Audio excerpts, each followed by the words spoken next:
وعلى أولاد الحسين وعلى أصحاب الحسين. السلام عليكم جميع شهداء كربلاء خصوصا سيدي مولاي أبو الفضل العباس يا ابن أمير المؤمنين ورحمة الله وبركاته. السلام عليكم جميعا أئمة التسعة الطاهرين من ذرية الحسين عليهم السلام. السلام عليك يا غريب الغرباء. السلام عليك يا معين الضعفاء والفقراء. السلام عليك شمس الشموس أيها المدفون بأرض التوس. السلام على أبو الحسن علي بن موسى أيها الرضا ورحمة الله وبركاته. السلام عليك يا صاحب العصر والزمان. الأمان الأمان الأمان من فتنة الزمان. السلام عليك يا شريك القرآن. السلام عليك يا إمام إنس والجان. عجل الله تعالى فرجك سال الله مخرجك وجعلنا من نيوانك وأنصارك ورحمة الله وبركاته.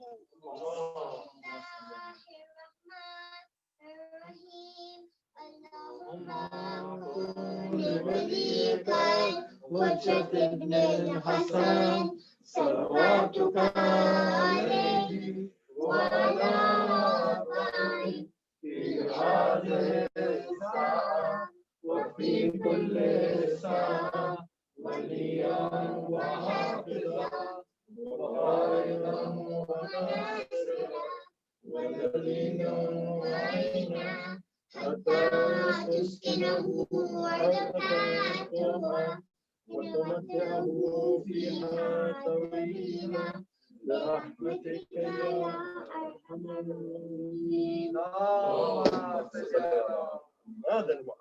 حيدري حيدري حيدري دشمنان اهل بیت پلانا.